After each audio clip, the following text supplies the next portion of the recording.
सुप्रभात मंडळी. मी नीलिमा पटवर्धन आणि आपण सध्या वाचत आहोत शिवा काशीद ही लेखमाला, जी लिहिलेली आहे मीनाक्षीताई देशमुख यांनी. काल आपण बघितलं की जावळीचा किल्ला घ्यायचं महाराजांच्या मनात होतं.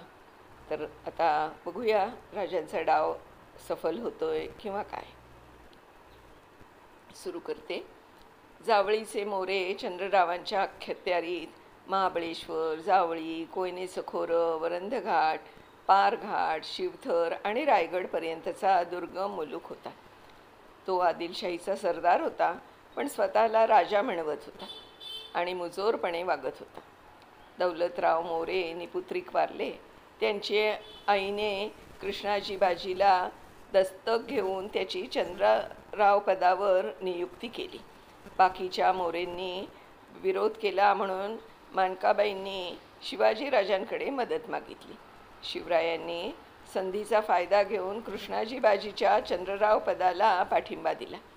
आपल्या अधिकारात शिवाजींनी केलेला हस्तक्षेप आदिलशाहीला सहन झाला नाही, पण त्याच वेळी त्याच्या दरबारात बरीच राजकारणं उभी राहिली असल्यामुळे तो गप्प बसला. शिवाजीराजे संपूर्ण मावळ प्रांत घेऊन वाई, सुपा आणि सातारच्या मुलखात घुसतील या विचाराने आदिलशाहीने जावळीचं राजकारण सुरळीत करण्यासाठी अफजल खानाला वाईच्या सुभेदारपदी नेमलं. त्याला शह देण्यासाठी शहाजीराजांनी कान्होजी जेधे आणि दादोजी लोहोकरांना पाठवलं. मध्ये असं काही राजकारण घडलं की आदिलशाहीने अफजल खानाला परत बोलावलं. काही काळासाठी जावळी प्रकरण थांबलं. स्वराज्यावरील संकट सध्या तरी टळलं. थोडी शांतता मिळाल्याने शिवाजीराजांनी किल्ल्याकडे लक्ष घातलं. किल्ल्यावरील जबाबदारी वेगवेगळ्या पदाधिकाऱ्यांकडे सोपवली. प्रशासकीय व्यवस्थेत नीटनेटकेपणा आणून पत्रव्यवहार, दप्तर कामं सगळी सुरळीत केली. तसेच पीक पाणी, महसूल, बांधकाम, लष्कर, व्यापार, अर्थव्यवहार, दिवाण आणि फौजदारी बाबी, लोकरक्षण या सगळ्याच गोष्टींकडे बारकाईनं लक्ष घालून मार्गी लावलं. सेना भरती, शस्त्रास्त्र निर्मितीचे प्रशिक्षणावर भर देण्यात आला. हेर खातं आणखी मजबूत करण्यात आलं. सध्या स्वराज्यात शांतता असल्याचं पाहून शिवा काशीद आपलं गाव नेबापूर तिकडे निघाला. मध्ये पुत्र झाल्याची खबर मिळाली, पण त्याला गावाकडे जायची सवड मिळाली नव्हती. जाताना तो विचार करत होता, लवकरच कोल्हापूर, नेबापूरही स्वराज्यात सामील व्हावं. यासाठी तो देवाची रोज प्रार्थना करीत असे. शिवा घरी आला त्यावेळी त्याचं बाळ रांगू लागलं होतं. त्याचे नामकरण अजून व्हायचं होतं. शिवाने त्याचं नाव यशवंत ठेवलं. शिवा गावात आल्याचं कळल्यावर गावातील लोक शिवाजीराजांच्याबद्दल ऐकण्यास उत्सुकतेने त्याच्याकडे यायचे. शिवाही त्यांना शिवाजीराजेंबद्दल सांगून समाधान करीत असे. शेवटी त्याचा जायचा दिवस उजाडला. जड अंतःकरणाने सर्वांचा निरोप घेऊन शिवा राजांच्या राज्याकडे मार्गस्थ झाला.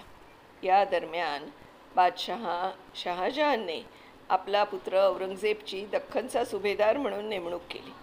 तो मोठा फौजफाटा घेऊन दक्षिणेकडे निघाला. अफजल खानची कर्नाटक मोहिमेवर रवानगी झाली होती. सुलतान महम्मद आदिलशाह अंथरुणावर खेळला होता. ही जावळी घेण्यास अनुकूल संधी होती.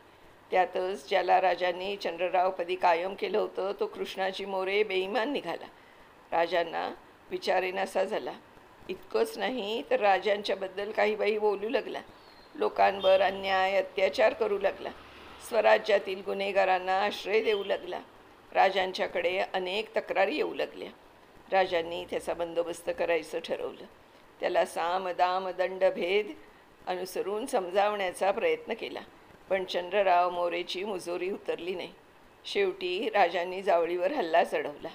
थोड्याच वेळात चंद्ररावचा धीर खचला. बायका मुलांसह रायगडावरती पळाला. राजेंनी रायगडावर हल्ला केला. गड ताब्यात आला. चंद्ररावाला कैद केलं, पण त्याची गुर्मी उतरली नाही. त्याने कैद असताना बाजी घोरपड्यांशी संधान बांधण्याचा प्रयत्न केला.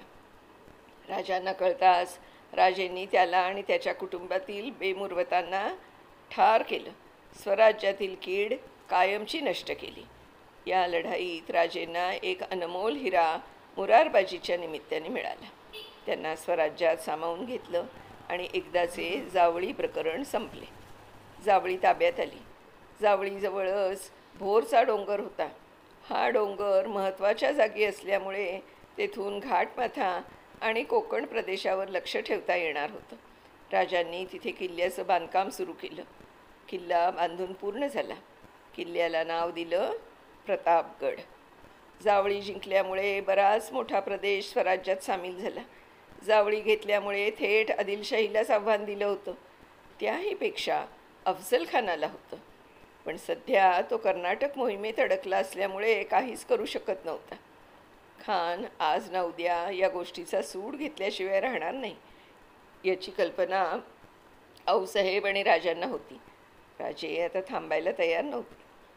कमीत कमी मनुष्यबळात आणि फारशी मनुष्यहानी होणार नाही याची दक्षता घेऊन स्वराज्य विस्तार करण्याचा त्यांनी मनसुबा पक्का केला. आता शिवाजीराजांचं लक्ष सुपे प्रांताकडे गेले. या सुप्याचा कारभार बघत होते राजांचे सावत्र मामा संभाजी मोहिते. त्यांचा कारभार म्हणजे अन्याय, अत्याचार, लूटपाट असा होता. संभाजी मामा राजेंचे सासरे देखील होते. राजेंची दुसरी पत्नी सोयराबाईंचे ते वडील होते. राजांनी संभाजीराव मामांना स्वराज्यात सामील होण्याची विनंती केली, पण त्यांना आदिलशहाचे तळवे चाटणेच अधिक पसंत होते. त्यांना समजावण्याचे बरेच प्रयत्न विफल झाल्यावर राजांनी नात्याचा मुलाहिजा न ठेवता त्यांना कैद केलं आणि कर्नाटकात शहाजीराजांच्याकडे पाठवून दिलं. सुपे स्वराज्यात सामील झाले. लगेच दाभोळ आणि त्याच्या आसपासचा मुलूक जिंकून स्वराज्यात जोडला गेला. या दरम्यान सुलतान महम्मद आदिलशहा मरण पावला. औरंगजेबाचा डोळा आदिलशाहीवर होताच. राजेंनी या संधीचा उपयोग करून घेण्यासाठी औरंगजेबाला पत्र पाठवलं की कोकणचे कल्याण, चौल, भिवंडी हे भाग जहागीर म्हणून मला द्यावे. औरंगजेबाला सध्या शिवरायांना दुखवायचं नव्हतं. त्याने आदिलशहाचा दाभोळ आणि आसपासच्या मुलखाला मान्यता दिली. औरंगजेब आणि आदिलशहा झुंजीत गुंतलेले पाहून राजांनी मोंगलांचे जुन्नर ठाणे काबीज केले. नगरवर धडक मारली. मीनाजी भोसलेने श्रीगोंदे काबीज केले. नंतर राजांनी आदिलशहाला दिलेला कोंडाणा उर्फ सिंहगड जिंकून घेतला. दंडराजपुरी ताब्यात घेऊन जंजिऱ्याला वेढा दिला. राजेंनी स्वतःची अशी मोहीम चालू असताना लोहकऱ्यांनी भिवंडी तर दादाजी सांजेकरांनी कल्याण जिंकलं. राजमाची, लोहगड, तुंग, तिकोनासह इतर कोकण भाग स्वराज्यात सामील झाला. या दरम्यान औरंगजेब आणि आदिलशहात समझोता झाला. राजांनी लगेच डावपेच बदलले. त्यावेळी राजेंना काळ जणू अनुकूल होता. बादशहा शहाजहान आजारी पडला. औरंगजेबानं दिल्लीची गादी मिळवण्यासाठी दिल्लीकडे कूच केलं. राजांनी तो जाण्यापूर्वी दिखाऊ माफीनामा त्याला पोचता केला. औरंगजेबाच्या लक्षात राजांचा हा काबा आला, पण त्याला वेळ नव्हता. औरंगजेब जाताच राजांनी समुद्राशी संबंधित आरमार बांधण्याला सुरुवात केली. कोकणात त्यांना अनेक लढवय्ये वीर आणि धडाडीची माणसं मिळाली. आबाजी सोनदेवला कल्याणचे सुभेदार तर दर्या सारंगला सारखेल नेमले. स्वराज्याचा विस्तार कोकणात समुद्रापर्यंत वाढला तसे त्यांचे शत्रूही वाढले. इंग्रज, पोर्तुगीज, सिद्धी. म्हणूनच राजेंनी आरमारावर जोर दिला. याच दरम्यान राजांना सईबाई राणीसाहेबांकडून पुत्ररत्न प्राप्त झाले. संभाजी असं नामकरण करण्यात आलं. नूर खान बेग हा राजांच्या पायदळाचे प्रमुख होते. त्याला राजेंच्या सर्वधर्म समभाव स्वभाव आवडला. त्याने 700 पठाण स्वारांची तुकडी आणली. स्वराज्याची चाकरी करण्याची आणाभाका घेतली गेल्या आणि खरोखरच हे 700 वीर राजेंशी आयुष्यभर एकनिष्ठ राहिले. महम्मद आदिलशहा मरण पावला आणि अली आदिलशहा गादीवर आला. तो वयाने लहान असल्यामुळे त्याची सावत्र आई बडी बेगम कारभार पाहू लागली. वजीरपदी खवास खानाची नियुक्ती झाली.